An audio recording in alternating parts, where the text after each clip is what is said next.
शिवाजी, छत्रपति शिवाजी महाराज की, छत्रपति शिवाजी महाराज की जय भवानी, जय भवानी, जय भवानी। आप सबका बहुत बहुत धन्यवाद।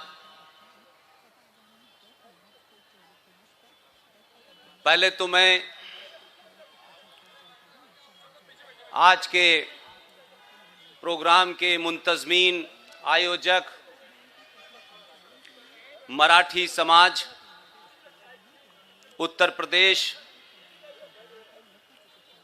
इसके अध्यक्ष कर्ता धर्ता उमेश पाटिल साहब को मुबारकबाद देता हूं। हजारों किलोमीटर दूर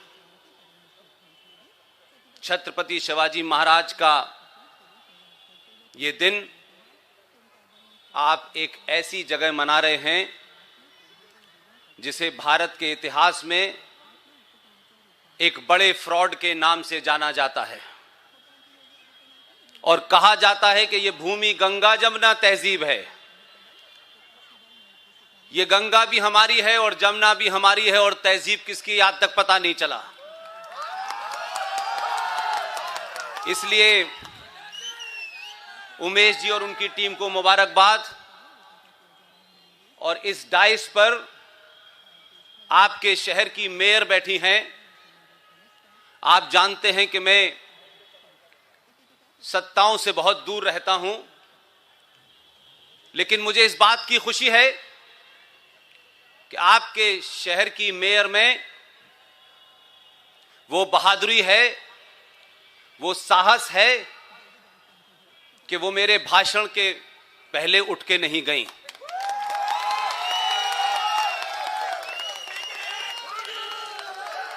ये बात मैं इसलिए कह रहा हूं, सत्ताएं और सरकारें आदमी को झूठ बोलने पे मजबूर करती हैं। बड़े कम लोग हैं इस देश में जो सत्ताओं पर रहते हुए सच बोलने और सुनने की हिम्मत करते हैं। इसलिए मैं कोशिश करता हूं कि ऐसी जगह न जाऊं जहां मुझे झूठ सुनना पड़े, क्योंकि इस देश को, सनातनी हिंदू समाज को झूठ सुनने, झूठ बोलने और झूठ अच्छा लगने की आदत डलवाई गई है। और मैं उस सफ में, उस लाइन में नहीं खड़ा होना चाहता। शायद यही वजह है कि राजनीति के जितने रास्ते जाते हैं मैंने सब बंद कर दिए हैं।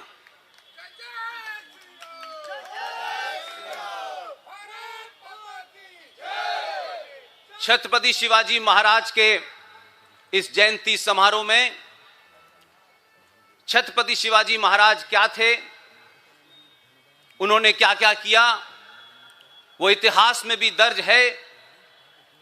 मुझसे पहले कुछ पूर्व वक्ताओं ने कुछ बातें कही, उन्हें करेक्ट कर देना चाहता हूं। इसलिए यह कहा गया कि शिवाजी महाराज सेकुलर थे।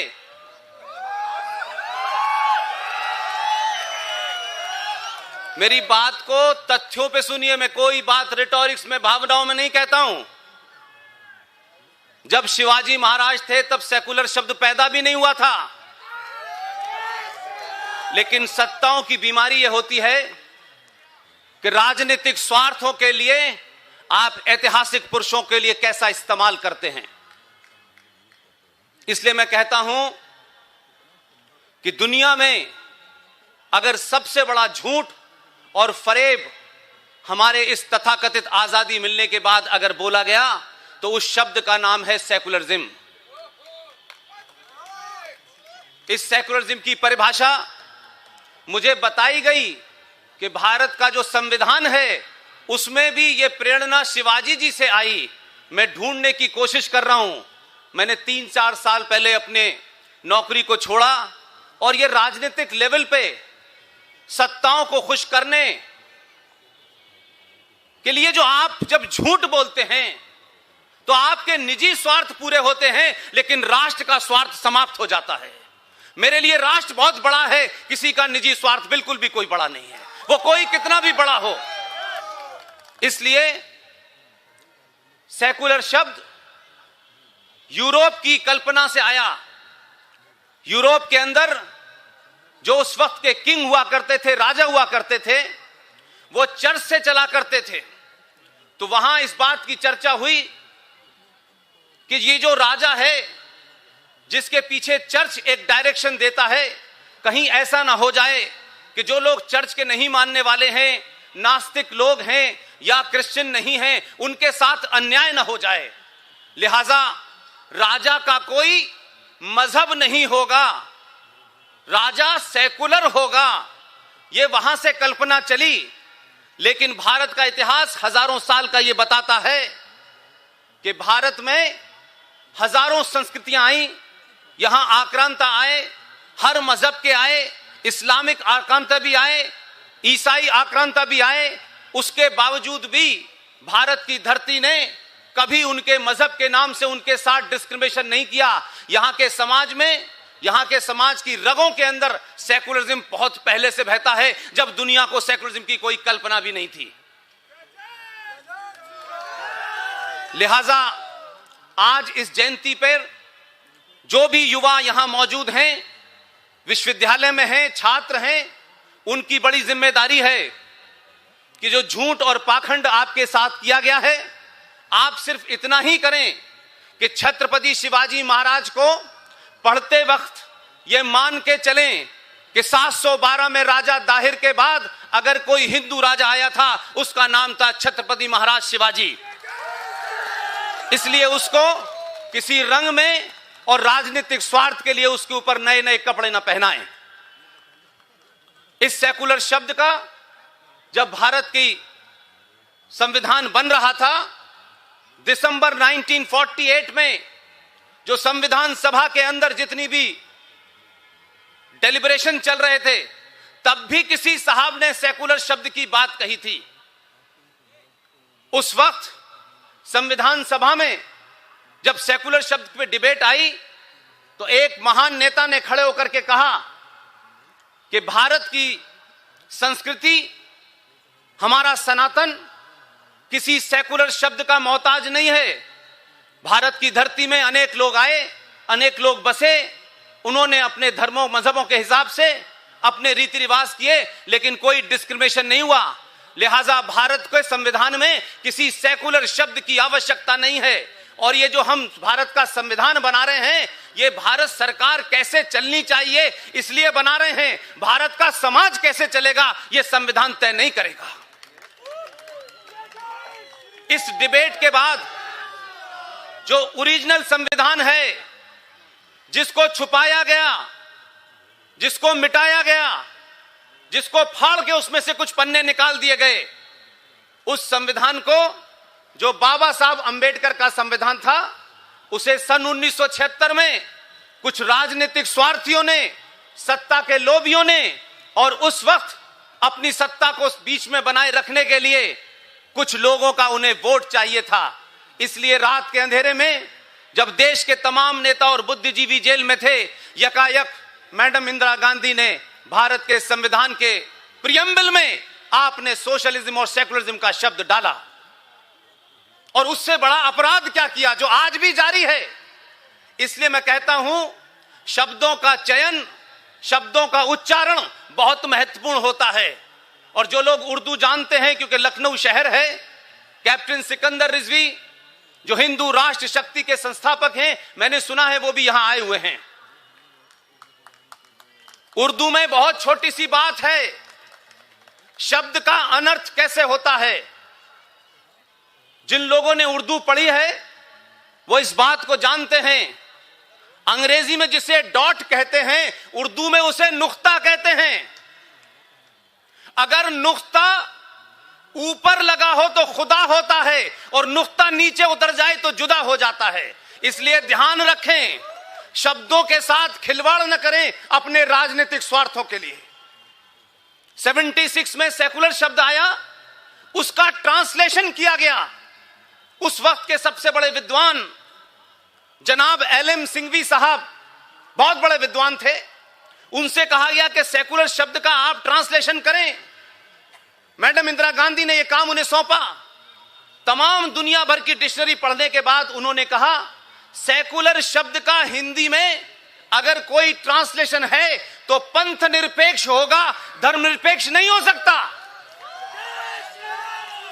लेकिन हमें और राजनीतिक शक्तियों को और पार्टियों को और विचारधाराओं को अपने स्वार्थ के लिए झूठे नारे गढ़ने का बड़ा शौक है।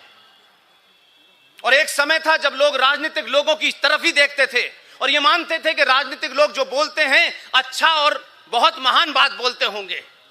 लेकिन हुआ ये कि मैडम इंदिरा गांधी इस बात के लिए तैयार नहीं हुई और उन्होंने उसका ट्रांसलेशन धर्मनिरपेक्ष करवाया। और एलएम सिंघवी साहब ने अपनी किताब में लिखा कि मैडम इंदिरा गांधी, अगर भारत धर्मनिरपेक्ष हो गया तो हाहाकार मच जाएगा, अनार्की मच जाएगी। राजा का धर्म होता है, राजा का मजहब नहीं होता। लिहाजा धर्म और मजहब में जमीन आसमान का फर्क है। इसीलिए हमारे यहां कहा जाता है सारे धर्म बराबर हैं। यह सबसे बड़ा तीसरा झूठ है। धर्म सिर्फ एक ही है। हजारों हजारों साल से, जब से ये सृष्टि उत्पत्ति में आई है, ये कायनात, ये यूनिवर्स आई है, तब से लेकर के आज तक और हजारों साल जब तक पता नहीं कब तक ये धरती रहेगी, तब तक एक ही धर्म था, एक ही है, एक ही रहेगा। जिसे सत्य सनातन कहते हैं वही एक धर्म है। मजहब और धर्म का फर्क समझिए। हमारे संस्कारों में धर्म दायित्व को और ड्यूटी को कहते हैं। एक पिता का पुत्र के प्रति क्या धर्म होना चाहिए, एक पत्नी का पति के प्रति क्या धर्म होना चाहिए, एक बेटी का मां के प्रति क्या धर्म होना चाहिए, इसे धर्म कहा जाता है। मंत्रों का उच्चारण और घंटा बजाना धर्म नहीं होता। लिहाजा हमें कंफ्यूज किया गया। जितने भी मजहब हैं, दुनिया में जितने मजहब हैं, उनकी कोई किताब है, उनका कोई पैगंबर है, वो किताब कभी पैदा हुई है, वो पैगंबर कभी पैदा हुआ है। इसलिए मैं बार बार एक बात कहता हूं कि सनातन का न कोई किताब है, न वो पैदा हुआ है, और जो कभी पैदा नहीं होता वो मर नहीं सकता। जो किताबें पैदा हुई हैं, जो पैगंबर पैदा हुए हैं, उनकी कोई ना कोई डेट होगी जब वो समाप्त होंगे। अकबर ने भी एक मजहब चलाया था, पता चला कहां है? वो दीन के इलाही के पास पहुंच गया। इसलिए धर्म और मजहब में फर्क करना सीखें। इसलिए मैं बात कहता हूं कि आज 2021 के दौर में भारत के युवा के पास एक ऐसा हथियार है कि आप कितना भी पाखंड और झूठ बोलेंगे, आप डाइस से उतर के नीचे जाएंगे, इससे पहले वो युवा बता देगा कि ये जो आदमी बोल रहा था क्या सच था क्या गलत था। 5 मिनट में उसके पास सारी चीजें आ जाएंगी। इसलिए आज के युवा को झूठ और भटकाया नहीं जा सकता। मैं मानता हूं कि आज के युवा इसी कारण से दुनिया में जो उथल पुथल है, अमेरिका में जो उथल पुथल है, दुनिया के तमाम देशों के अंदर जो कोताहल मचा हुआ है, उसके पीछे एक ही बड़ा कारण है कि आज संचार क्रांति ने दुनिया को बहुत छोटा कर दिया है। इसलिए कौन राष्ट्र के साथ है और कौन राष्ट्र के खिलाफ है, यह बिल्कुल ओपन है। लिहाजा एक और हमारे राजनीतिक लोगों ने बहुत दिन तक यह नारा चलाया, मजहब नहीं सिखाता आपस में बैर रखना, हिंदी है हम वतन है हिंदुस्तान हमारा। अरे ये मजहबी है जो आपस में बैर रखना सिखाता है, ये सिर्फ धर्म है जो पूरी दुनिया में बैर रखना नहीं सिखाता। इसलिए अपने अपने नारों को, नैरेटिव को करेक्ट कीजिए। ये 2021 में नैरेटिव की लड़ाई है और आपने गलत नैरेटिव पैदा कर लिए हैं, इसलिए आप सही तरीके से उसका जवाब नहीं दे रहे। मैं कभी किसी युवा से नहीं कहता कि तलवार उठाओ और गर्दन काट दो। जिनकी किताब ये कहती है वो जाने।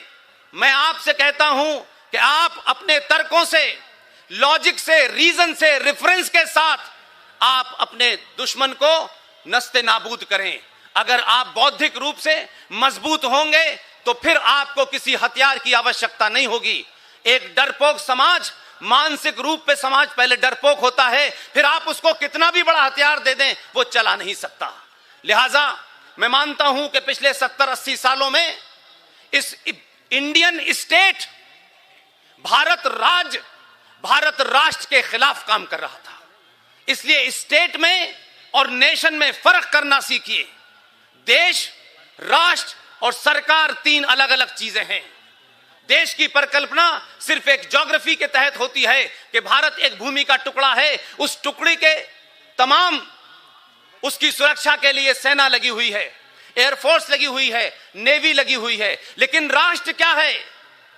देश और राष्ट्र में फर्क सिर्फ इतना ही है कि राष्ट्र आपके सरोकारों से, संस्कारों से, संस्कृति से, आपकी आस्थाओं से चलता है, और राष्ट्र को समाज चलाता है और देश को सरकार चलाती है। पिछले कई सालों में मैं लगातार यह देख रहा हूं कि आज के युवा को, सत्ताओं में बैठे हुए लोग समाज को पूरी तरीके से पॉलिटिकली ड्रिवन कर रहे हैं कि हर आदमी यह मान के चले कि राजनीति ही उसका अंतिम लक्ष्य है। जिन लोगों को सत्ता प्राप्त करनी है उन्हें करने दीजिए, लेकिन जिनको राष्ट्र से प्रेम है, अपनी आस्थाओं से प्रेम है, अपनी पहचान से प्रेम है, अपने सरोकारों से प्रेम है, अपनी संस्कृति से प्रेम है, अपने इतिहास से प्रेम है, वो तमाम सारे लोग राजनीतिक सत्ताओं के पीछे भागने से अलग हों और राष्ट्र निर्माण में लगें, तभी ये देश बचेगा। इसलिए आज ये कहा गया, भारत के आर्मी चीफ ने कहा, खुल्लम खुल्ला कहा, लेकिन हम समाज को इतना स्वार्थी बना चुके हैं कि हमें सच बात अच्छी नहीं लगती। भारत के आर्मी चीफ ने कहा कि ये जो भारत है ये 2.5 युद्ध में ग्रस्त है। भारत के पश्चिम में एक मुल्क है, भारत के पूरब में 2 मुल्क हैं। भारत की सुरक्षा के लिए दुनिया के रफेल हैं, मिराज हैं, एयरफोर्स है, नेवी है, लेकिन ये जो 2.5 युद्ध में यादा युद्ध है, ये भारत राष्ट्र के अंदर गद्दारों द्वारा लड़ा जा रहा है।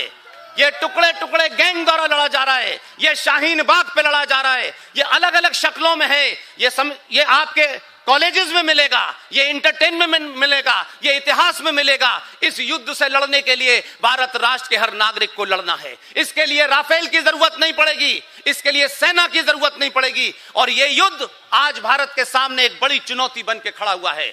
आज के युवा को चाहिए कि आप किसी पार्टी को वोट दें, आपका कोई विचार हो, यह मेरे लिए कतई महत्वपूर्ण नहीं है। मेरे लिए महत्वपूर्ण यह है कि आप अपने राष्ट्र को बचाने के लिए, अपनी संस्कृति को बचाने के लिए, अपनी पहचान को बचाने के लिए क्या कर रहे हैं। क्या मैं पूछ सकता हूं, यह बात तो कही गई कि छत्रपति शिवाजी को जिस विश्वविद्यालय में मैं पढ़ा, वहां के एक प्रोफेसर ने भारत का इतिहास लिखा। वो जीवित हैं और उन्होंने लिखा, Shivaji is a mountain rat. मेरा सवाल यह है कि ये सब बातें कहना मन से अच्छी लगता है, लेकिन अगर आपका यह यकीन है और कन्विक्शन है कि यह गलत है, तो यह बदला गया कि नहीं बदला गया? या इसके बदले जाने के लिए भी कोई नई सरकार आएगी क्या? आपके पास समय कम है, बहुत कार्य करने हैं सरकारों को। जो लोग राष्ट्र से प्रेम करते हैं वो इतनी शक्ति पैदा करें कि सरकारें ये पूछें कि अब हमें अगला काम कौन सा करना है। इसलिए सरकार बदलने से पहले समाज का बदलना जरूरी है। मैं मानता हूं कि 2014 और 2019 ऐसे ही नहीं पैदा हुआ है, पहले समाज बदला तब सत्ता बदली है। इसलिए इस सत्ता को, जो यहां हो या दिल्ली में हो या देश के कहीं भी हो, आपको एक पॉजिटिव एजिटेशन करना है, आपको एक सकारात्मक आंदोलन करना है। इस देश में संसद से बनाए हुए कानून के खिलाफ लोग बैठ जाते हैं, इस देश में सुप्रीम कोर्ट द्वारा पास किए हुए किसी आदेश के खिलाफ बैठ जाते हैं। लेकिन मैं ये पूछना चाहता हूं, क्या भारत राष्ट्र का युवा सब कुछ सरकार करेगी इसी इंतजार में बैठा है? नहीं, सब कुछ सरकार नहीं कर सकती। मेरी आपसे एक गुजारिश है, ये काम आप करें और इसका रिजल्ट देखें कि आज भी भारत के संविधान में 20 झूठ बोले गए हैं, 20 ऐसी धाराएं डाली गई हैं जो झूठ और फरेब से भरी पड़ी है, क्या आप उस पर चिंतन मनन नहीं कर सकते? ऐसे ही एक धारा थी 333, 333, 1950 में संविधान बना, और 333 नाम की यह धारा क्या है, यह पूछा नहीं किसी ने। हम लगातार पिछले 50 साल से बच्चों को यह पढ़ाते हैं कि भारत की लोकसभा में 545 सदस्य हैं, 543 पे चुनाव होता है, लेकिन 2 लोग जो है राष्ट्रपति द्वारा नॉमिनेट किए जाते हैं। कभी इसके बारे में पूछा नहीं, ये कौन लोग हैं, कहां से आए थे, किस लिए किए जाते हैं।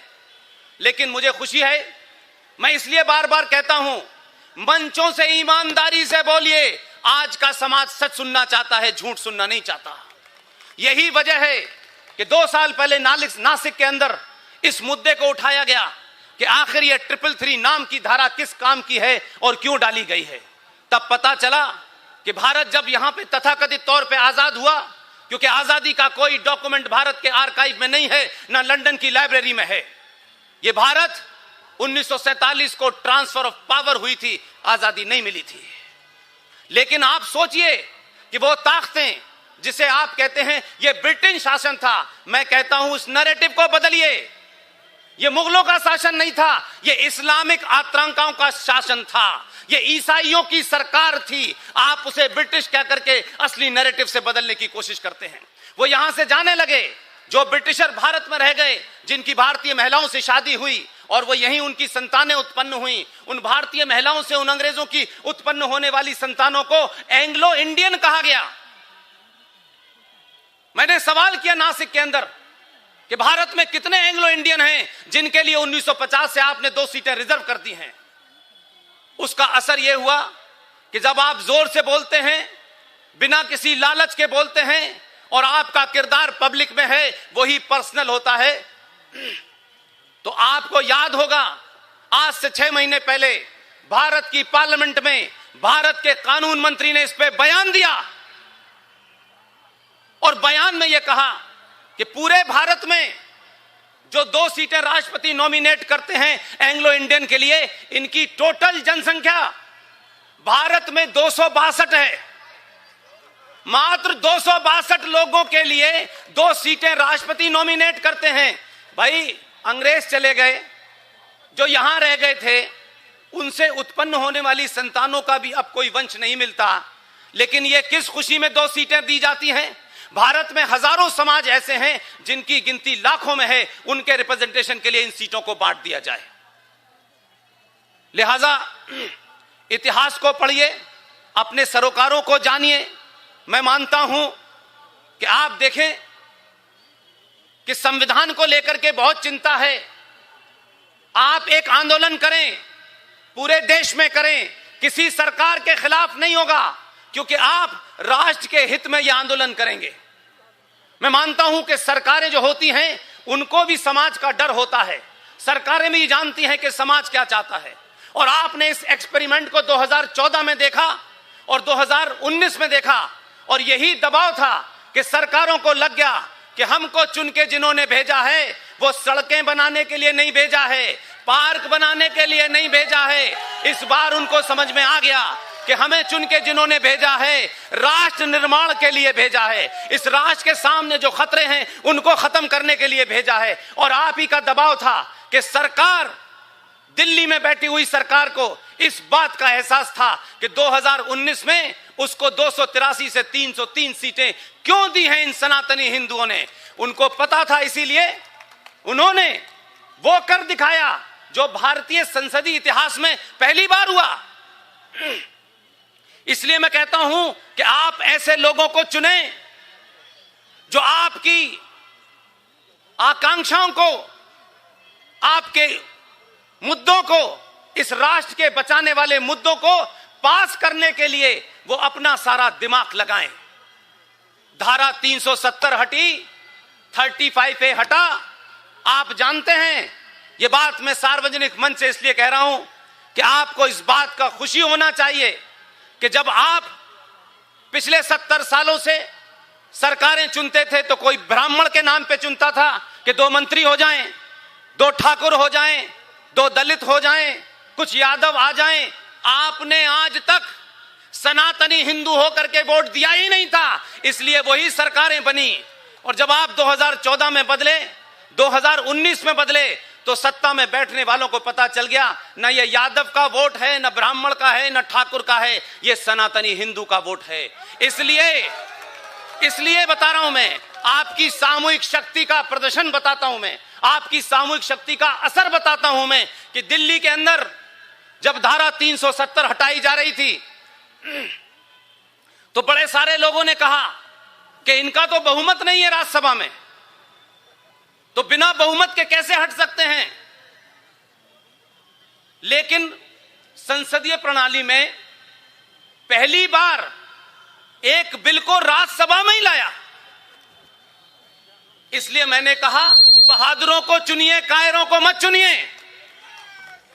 और जब आप बहादुरों को चुनते हैं तो वो बहादुर जानता है कि उसके पीछे 100 करोड़ सनातनी हिंदू खड़ा हुआ है, इसलिए वो लफाजी नहीं करता, सेकुलरिज्म की परिभाषा नहीं बताता, सेकुलरिज्म की मुलम्मागिरी नहीं करता, और बोलने से पहले ये नहीं कहता यहां कुछ ऐसे लोग बैठे हैं, वहां कुछ ऐसे लोग बैठे हैं, इसका ध्यान रखिए, उसका ध्यान रखिए। ये राजनीतिक लोगों का मुखौटा होगा, पुष्पेन का नहीं है।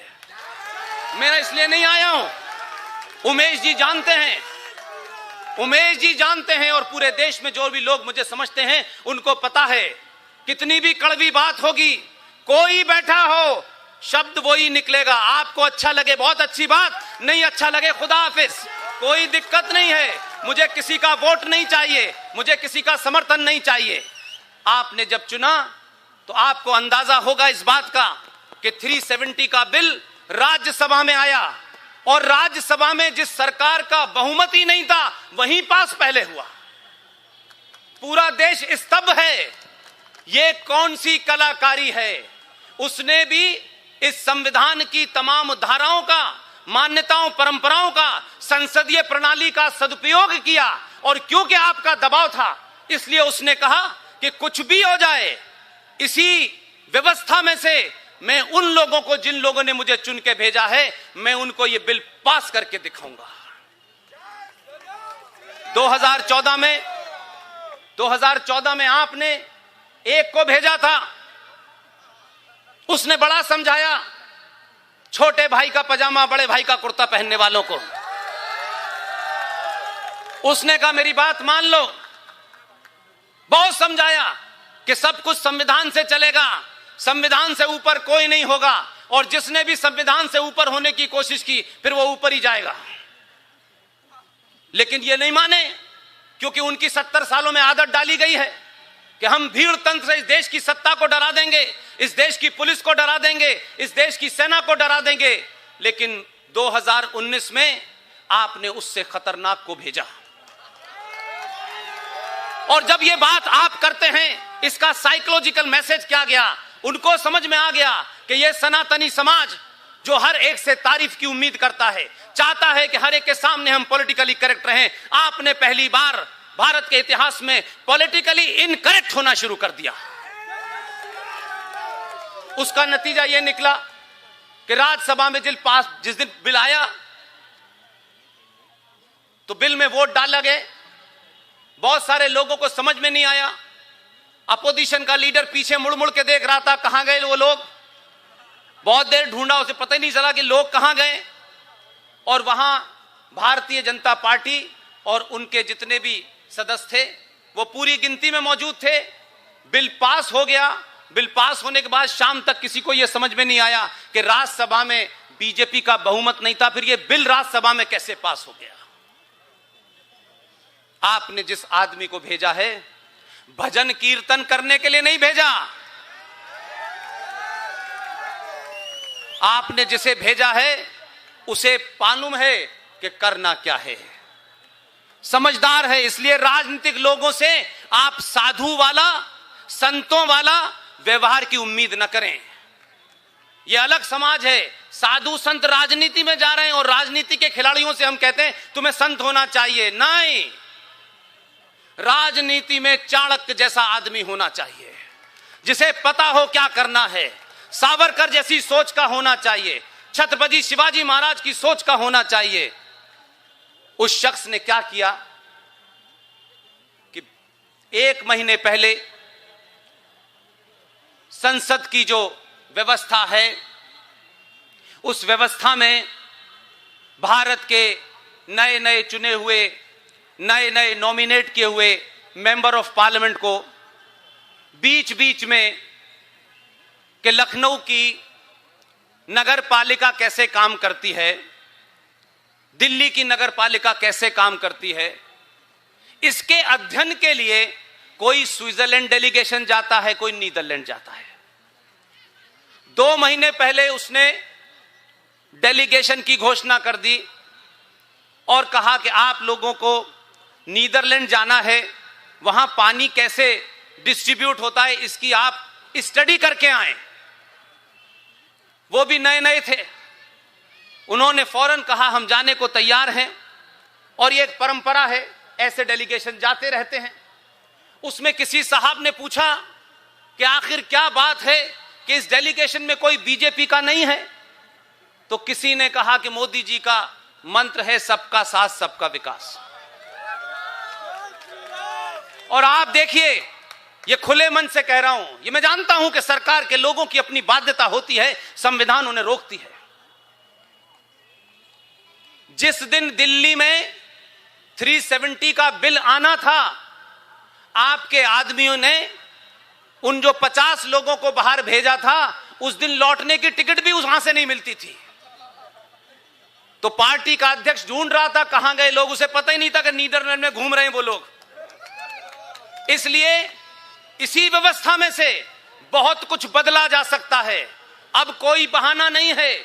इस सनातनी हिंदू समाज ने एक ही बात कहता हूं कि अगले 50 नहीं कई 100 सालों तक ऐसी राष्ट्रवादी सरकारों के दरवाजे बंद करके रखिए, ताकि इनके पास ये जवाब ना हो कि हमारे पास 2 लोगों का बहुमत कम था। इतना बहुमत दीजिए और इनसे कहिए कि अब सारे काम करिए, अब अगर मगर नहीं होगी। अब ये नहीं कहा जाएगा कि हमें किसी का समर्थन लेना है। इसलिए इंश्योर कीजिए कि सत्ता पे वही लोग बैठें जो राष्ट्र की चिंता करें, जो सरकारों की चिंता ना करें। और जब एक आंदोलन चला इस देश में, स्वच्छता का अभियान चला, और हम लोग बड़े ऐसे लोग हैं कि हर बात को फेस वैल्यू पे लेते हैं। कहा गया सफाई अभियान चलाओ।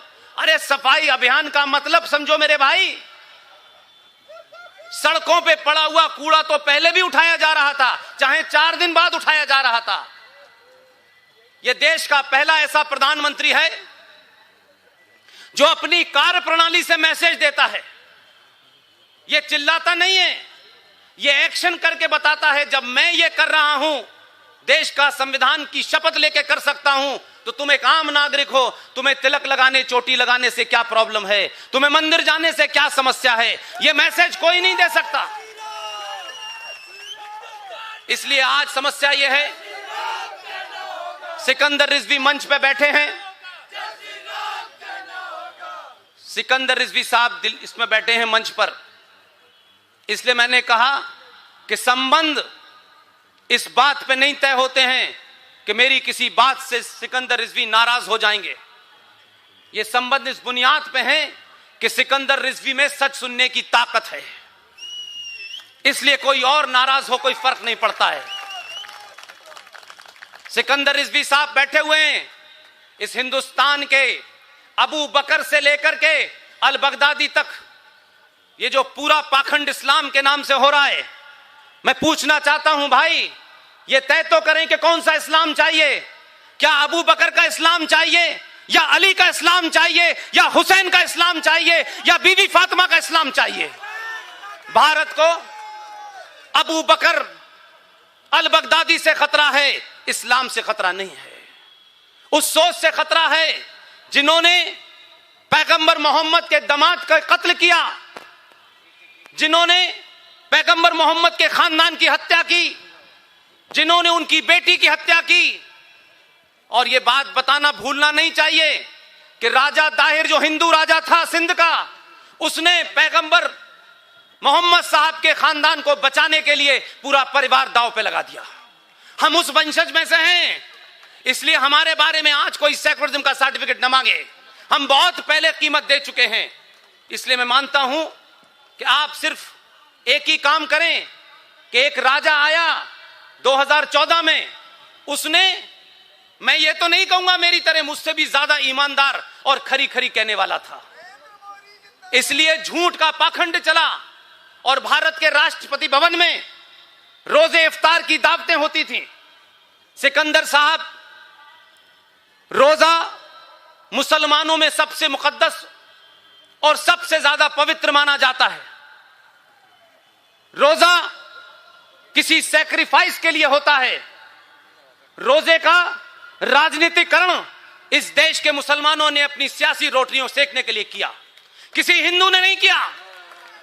इस देश के मुसलमानों से पूछना चाहता हूं मैं कि कुरान शरीफ के किस पारे में, किस सूरा में, किस आयत में लिखा हुआ है कि आप जिस आदमी का रोजे में यकीनी ना हो, अकीदा ना हो, रोजे को मानता ना हो, वो रोजे की दावत दे और आप उसके यहां रोजा तोड़ने चले जाएं? ये कहां लिखा है? हर सियासी आदमी हरे रंग का कपड़ा डाल करके गोल टोपी लगा के रोजे की इफ्तार की दावत देता था। अगर किसी सच्चे मुसलमान से पूछिए, रोजा ऐसा है कि अगर आपका रोजा है तो आपके सीधे हाथ को नहीं पता चलना चाहिए कि आपका रोजा है। लेकिन रोजे का पाखंड इस तरीके से सियासी तौर पे हुआ कि इस देश की राजनीतिक दलों ने सेकुलरिज्म की परिभाषा में रोजा रखना शुरू कर दिया। एक आदमी जिस पे हिंदुत्व का नारा लगा हुआ था, हिंदुत्व का बहुत बड़ा पोस्टर लगा हुआ था, उस आदमी ने कहा राष्ट्रपति भवन के अंदर रोजा नहीं होगा, यह रोजे की जगह नहीं है। रोजा रखने वाले अपने घर में रोजा रखें, पूरी पवित्रता के साथ रखें, कुरान के हिसाब से रखें, लेकिन रोजे का राजनीतिकरण इस्लाम में हराम है। यह ताकत उसमें इसलिए थी कि उसके फंडे क्लियर थे। इसलिए आपसे कहना चाहता हूं, आपने सत्ता बदली है, अभी व्यवस्था बदलनी है, और जब आप सत्ता बदलते हैं तो आप ही का प्रधानमंत्री राष्ट्रपति भवन जाता है और कुछ नहीं कहता, सिर्फ राष्ट्रपति से यह पूछता है कि भारत की पहचान के रूप में जो विदेशी मेहमान आते हैं उसे आप क्या देते हैं, भारत की क्या पहचान है? तो इस पाखंड सेकुलरिज्म ने, इस अपीजमेंट ने, इस जिहादी मानसिकता ने भारतीय सरकारों की, भारतीय न्यायपालिका के ऊपर इतना दबाव बना रखा है कि वो सच नहीं बोलते। और पता चला कि भारत की पहचान, ये जो उत्तर प्रदेश में गंगा जमुना तहजीब का इलाका है जिसका आप जनक हैं, उसमें एक ताजमहल नाम की चीज है। कहा गया कि भारत की पहचान ताजमहल है। इस्लाम में कब्र हराम है, हिंदुओं में भी किसी कब्र को घर नहीं रखा जाता, अस्थियों को घर नहीं रखा जाता। लेकिन एक एजेंडे के तहत भारत का सनातनी हिंदू यह समझता रहे कि ये जो गंगा जमुना तहजीब है, ये जो ताजमहल है, ये हमारी विरासत है। अब लोग कहते हैं कि ताजमहल मोहब्बत की निशानी है। अब ये मोहब्बत की निशानी है या तकलीफ की निशानी है मुझे पता नहीं, लेकिन भारतीय जनमानस को बताया गया, अच्छा खासा युवा ठीक ठाक शादी करता है, अपनी लड़की से जिससे उसकी पहचान होती है उससे शादी करता है, बड़ी दोनों में मोहब्बत होती है। लेकिन मैं पूछना चाहता हूं मेरे युवा दोस्तों, शादी करने के बाद ताजमहल दिखाने अपनी बीवी को क्यों ले जाते हैं? वो बेचारी समझ ही नहीं पाती ये दिखाने क्यों लाया है, उसकी समझ नहीं आता। कहते हैं देखो कितना अच्छा ताजमहल, वो भी पूछती है तुम भी बनवाओगे? अगर दुनिया में एक पति की अपनी पत्नी के प्रति अगर मोहब्बत की कोई निशानी है, दुनिया में कह रहा हूं मैं ये बात, तो आप जाइए साउथ में राम सेतु को देखिए, जाकर के उस राम सेतु को देखेंगे। मर्यादा पुरुषोत्तम राम की पत्नी का अपहरण करके श्रीलंका ले जाया गया। यह कहानी मुझे सुनानी नहीं है, लेकिन मुझे सिर्फ इतना ही बताना है कि उस पत्नी को वापस लाने के लिए पुल बनाया। तमाम जो उस समय जंगल में लोग थे सबसे मिलकर पुल बनवाया। अपनी पत्नी को लेने गए, सोने की लंका थी, वहां से 10 ग्राम सोना लेके नहीं आए, वापस आए, उन्हीं वानरों के साथ अयोध्या में दिवाली मनाई, किसी का हाथ नहीं काटा जो ताजमहल बनाने वालों का काटा गया था। इसे कहते हैं प्यार की निशानी। इसलिए अपने नैरेटिव को बदलिए, अपने स्लोगन्स को बदलिए। जब स्लोगन बदलेंगे तो आपके घर में तस्वीरें बदलेंगी। ये कायरों की तस्वीर आपने लगाई रखी है, इसीलिए समाज में कायर लोग पैदा होते हैं। आप नहीं चाहते कि आपके देश में छत्रपति शिवाजी पैदा हो, सावरकर पैदा हो, सुभाष पैदा हो, स्वामी विवेकानंद पैदा हो, आप नहीं चाहते। लेकिन अगर आप ये चाहते हैं तो आप अपने घर के कैलेंडर को बदल दीजिए और सच सच बताइए कि भारत के संविधान में, अंबेडकर के संविधान में, जिस संविधान की दुहाई बहुत दी जा रही है गली गली मोहल्ले मोहल्ले, अंबेडकर के संविधान में अंबेडकर की सहमति से 22 चित्रों को डाला गया। नंदलाल बोस शांति निकेतन के बहुत बड़े आर्टिस्ट थे, उनके अंडर में एक टीम ने 22 चित्रों को बनाया और उसको भारत के संविधान में डाला गया। और यह चर्चा हुई कि जो भारत का संविधान है इसमें यह लिखा है, यह लिखा है, लेकिन हजारों साल की संस्कृति और हजारों साल का हमारा इतिहास कैसे इस संविधान के अंदर समाया जाए। तो उस पर राजेंद्र प्रसाद जी की टिप्पणी है। मैं अभी अभी जबलपुर से लौटा हूं। जबलपुर में जो परिवार है, उस परिवार में जिन साहब ने 12 चित्र बनाए थे, उनके परिवार से मैं मिला। 2007 में उनकी मृत्यु हुई है। उस परिवार से मिला, वो मैंने ओरिजिनल संविधान भी देखा और उसकी रेप्लिका भी लेके आया। उसमें वो ये कहते हैं कि एक चित्र 1000 शब्दों के बराबर होता है। मैं पूछना चाहता हूं, जब सर्वसम्मति से बी.आर. अंबेडकर के कहने के बाद जब उन 22 चित्रों को भारत के संविधान में डाला गया, तो क्या अंबेडकर कम्युनल थे? भारत के ओरिजिनल संविधान के पेज नंबर 3 के ऊपर नंदी की तस्वीर बनी हुई है। पेज नंबर 5 के ऊपर भगवान राम, लक्ष्मण और माता सीता बनी हुई हैं। छत्रपति महाराज शिवाजी बने हुए हैं, सुभाष चंद्र बोस बने हुए हैं, भगवान कृष्ण बने हैं, महावीर बने हुए हैं। जब सबकी सहमति से ये चित्र डाले गए, सबके साइन हो गए, तो वो कौन ताकतें थी जिन्होंने भारत के संविधान के साथ छेड़छाड़ की? और उसके बाद जब एडिशन आया तो वो 22 चित्र गायब हो गए। ये सवाल आज के युवा को पूछना चाहिए कि नहीं पूछना चाहिए? अगर ये सवाल आप पूछेंगे तो आप यहीं बैठे बैठे हजारों साल की संस्कृति को जिंदा कर देंगे। 1956 में यह बात कह के मैं अपनी बात समाप्त करता हूं। मुझे मालूम है कि आयोजकों में कुछ लोगों को बोलना होगा। 1956 में भारत की संसद में बहस हुई और उस बहस में कहा गया कि भारत का तिरंगा होगा, भारत का ये फूल होगा, भारत का ये जानवर होगा, भारत का ये पक्षी होगा, सब कुछ होगा। और उसी में यह बहस हुई कि फिर भारत का कैलेंडर कैसा होगा। पूरी सर्वसम्मति से 1956 में यह तय हुआ कि भारत का कैलेंडर सतसंवत से होगा। पास हो गया, लेकिन वो ताकतें सत्ता में बैठी हुई थी। आपने जब 59 में, आप कंटिन्यू रखें, किसी को नहीं बोलना, सब आप बोलेंगे, आप ही को सुनने के लिए सभी बैठे हैं, दर्शक हम सब लोग। ये बड़ा डिफिकल्ट काम है। बोले कि आपको ही सुनना है, किसी और को नहीं सुनना, ये जाती होगी।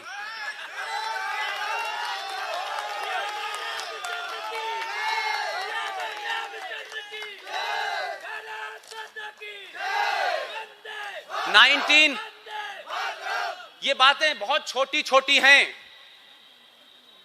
ये बिल्कुल वैसे ही है कि एक छोटे से बच्चे के सामने माता पिता जो आचरण करते हैं, उसके मन में, उसके बिहेवियर में वही छवि बनती है। वो उन्हीं चीजों को देखने लगता है। इसलिए छोटी सी घटना का जिक्र करके मैं कैलेंडर की बात पे आता हूं। भारत का एक प्रधानमंत्री आंध्र प्रदेश का शिक्षा मंत्री रहा। आप उस आदमी की सोच देखिए। वो वहां गए, स्कूल का दौरा किया और हिंदी की किताब वहां थी और उसमें पढ़ाया जा रहा था फासे फरसा, कासे कुल्हाड़ी, इस किस्म की चीजें पढ़ाई जा रही थी। वो इतना ज्ञानी आदमी था, 16 भाषाओं का ज्ञाता था। उसने वहां के डायरेक्टर को बुलाया और कहा, ये जो छोटे छोटे बच्चे हैं जो पहली और दूसरी क्लास में पढ़ते हैं, अगर इनके मन में आप चा से चाकू, फा से फरसा पढ़ाएंगे तो इनके मन मस्तिष्क में ऐसे ही तस्वीरें बनेंगी। और वहीं खड़े होकर के पूरे काखा को उन्होंने शुरू कर दिया। तो आपके भगवान की गिनती ज्यादा थी, काखा गा की समाप्त हो गई थी। और कहा कि ला से लक्ष्मी, सा से सरस्वती, गा से गणेश करते हुए सारे भगवानों के नाम लिए। लेकिन हुआ ये कि 1956 में जिस कैलेंडर को संसद ने पास किया वो 1958 में छप के नहीं आया। लेकिन औरंगाबाद एक जगह है जिसे संभाजी नगर कहते हैं। अब औरंगाबाद किसके नाम पे बना हुआ ये आप सबको पता है, उस मनहूस का नाम नहीं लेना चाहता।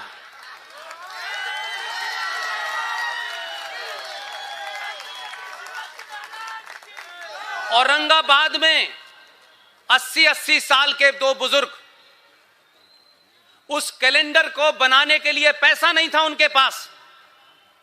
A4 साइज पे हाथ से वो कैलेंडर बनाते थे और 5 पैसे और 10 पैसे में बेचते थे। किसी प्रोग्राम में दिल्ली से मेरी उनसे मुलाकात हुई, उन्होंने मुझे ये व्यथा बताई। मैंने उनसे कहा कि मैं पूरी कोशिश करूंगा कि ये कैलेंडर अब आपको हाथ से न बनाना पड़े। मैंने अपने कुछ मित्र जो बाहर थे, मैंने उनसे कहा कि मैं नौकरी छोड़ चुका हूं, मेरे पास तो कोई पैसा नहीं है, आप इनकी मदद करें। आप अगर ईमानदारी से किसी इशू को उठाएंगे, आज के युवा से कहता हूं, राजनीति के पीछे मत दौड़िए, इतनी ताकत पैदा कीजिए कि राजनीतिक आपके पीछे दौड़ें। इस ताकत को बनाइए। उन्होंने कुछ पैसा उन लोगों के अकाउंट में भेजा और भारत का पहला सत संवत की डेट का कैलेंडर 2020 में लंबा चौड़ा कैलेंडर छपा। हजारों की गिनती में अमेरिका, न्यूजीलैंड, ऑस्ट्रेलिया गया, भारत में गया। इसलिए हमारे शास्त्रों में लिखा है कि जब आप मंत्रों का उच्चारण करते हैं, जब जोर जोर से मंत्र पढ़ते हैं, तो वो मंत्र इस ब्रह्मांड में जाते हैं, टकराते रहते हैं। यह ध्वनि जो है समाप्त नहीं होती, कहीं ना कहीं टकराती रहती है। अपनी आवाज को बुलंद कीजिए, उन मुद्दों को उठाइए। और उसका असर यह हुआ कि मैंने राज्यसभा में बेहतरीन इंसान हैं, बहुत बड़े विद्वान हैं, मैंने उनसे कहा कि ये कैलेंडर आप ले लें और राज्यसभा में आप इसे उठाएं। जनाब सुधांशु त्रिवेदी जी ने कहा कि मैं इस मुद्दे को उठाऊंगा, वो उठा रहे हैं। लेकिन उससे बड़ी बात क्या हुई, लगातार इस पे बोलते रहे। रिजर्व बैंक ऑफ इंडिया ने अपना नोटिफिकेशन जारी किया कि भारत के किसी भी बैंक में सत संवत की डेट का पड़ा हुआ चेक वापस नहीं होगा। और जब आप लगातार बोलते रहते हैं, इसलिए कह रहा हूं कि आपने गद्दी पे ऐसे लोगों को बिठाया है जिन्हें ये पता है कि ये आवाज बहुत दूर तक जाने वाली है। उसका असर ये हुआ कि लगातार बोलने के बाद भारत के प्रधानमंत्री ने अभी चंद दिनों पहले देश के कुछ खिलाड़ियों को चिट्ठी लिखी।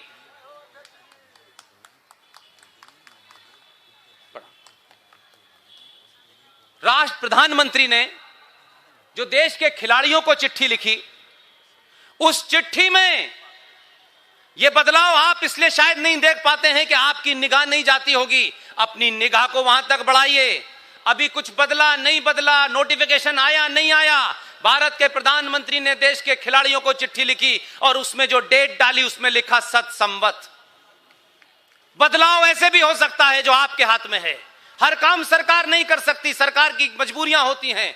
इसलिए आप एक ऐसा आंदोलन करिए, लाखों करोड़ों में करिए और सिर्फ ये कहिए कि इस देश को तोड़ने के लिए बहुत सारे आंदोलन होते हैं, विदेशों से पैसा भी आता है, विदेशी प्रधानमंत्री, राष्ट्रपति यहां पर आग में घी डालने का काम भी करते हैं, लोग मजहब के नाम पे भी उसमें जुड़ जाते हैं। आप एक ऐसा आंदोलन करिए और डिसिप्लिन के साथ करिए, किसी राजनीतिक दल से प्रेरणा लेके मत कीजिए। और उसमें आप एक ही मुद्दा उठाएं कि भारत के संविधान में दो बातों के बारे में बहुत ज्यादा शिद्दत के साथ कहा गया है। 42 सेकंड अमेंडमेंट के माध्यम से कहा गया कि भारत में जनसंख्या नियंत्रण कानून बनना चाहिए। यह आपके संविधान में कहा गया।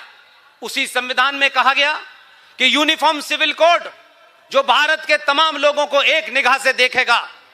आप एक पॉजिटिव आंदोलन करिए, लाखों करोड़ों की गिनती में देश से सिर्फ यह मांग कीजिए कि जो संविधान में है या तो उसको हटाओ या उसको लागू करो। हम जब ही हटेंगे जब ये लागू होगा, तब चीजें बदलेंगी। जरूरी नहीं है कि सरकार के खिलाफ गाली देना, पत्थर फेंकना ही आंदोलन होता है।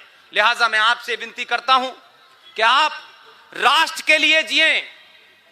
देश के जीने के लिए सरकार है, सरकार के यंत्र हैं, सेना है, पुलिस है, जुडिशरी है, और ऐसी कोशिश करें कि जुडिशरी भी और भारत की संसद इस बात की जुर्रत न कर सके कि अगर कोई विदेशी इस्लामिक आक्रांता भारत में आया, उसने यहां के 30,000 मंदिरों को तोड़ा, हमारे घरों को लूटा, बहन बेटियों की इज्जत लूटी, तो उसके बाद भारत की पार्लियामेंट 1991 में बेशर्मी के साथ, बेहयाई के साथ एक कानून बना दे कि जो विदेशी आक्रांता आया था, जिसने यहां जो लूटपाट की थी, उस लूटपाट को हम लीगलाइज करते हुए ये कहते हैं कि अब उनकी स्थिति यथास्थिति रहेगी।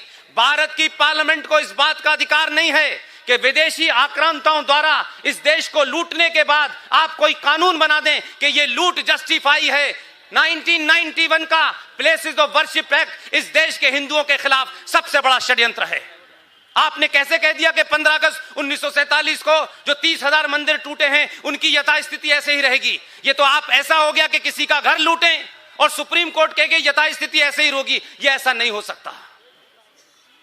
और दूसरी बात, जिस नंदी का जिक्र आया है, संविधान में आया है, आप सरकार से मांग कीजिए कि जो भारत का ओरिजिनल संविधान है, जिसमें वो 22 चित्र बने हैं, देश की जनता के लिए सेल पे रखे, हर आदमी के घर में वो संविधान हो, लोगों को पता चले बाबा साहब अंबेडकर का संविधान कैसा था और 70 सालों में प्रीएम्बल में बदल करके ये कैसा संविधान कर दिया है। इसलिए कम से कम एक कॉपी देश के लोगों के पास हो, वो सार्वजनिक तौर पे हो, पैसे से दी जाए, दें, लेकिन इन बातों को सामने रखें। मैं सिर्फ इतना ही कहता हूं कि आप अपने मन से डर निकाल दें। दुनिया की कोई ताकत सनातनी हिंदू को डरा नहीं सकती, और जो डरपोक है वो सनातनी हो नहीं सकता।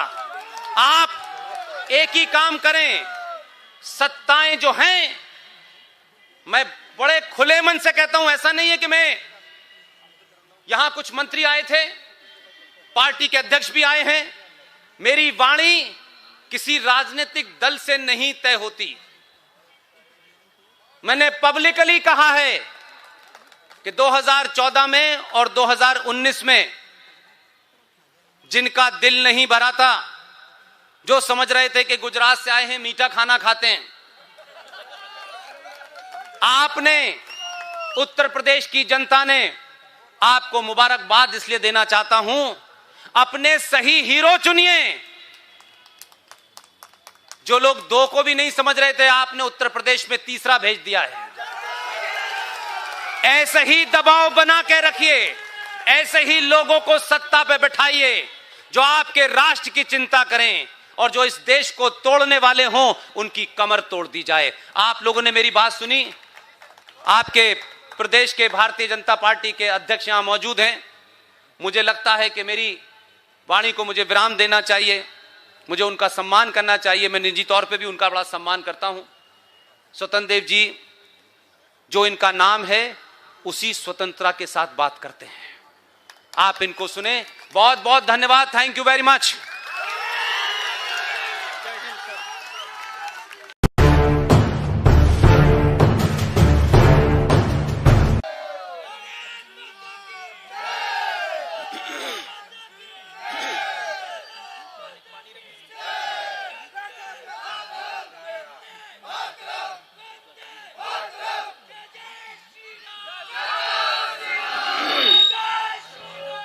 आप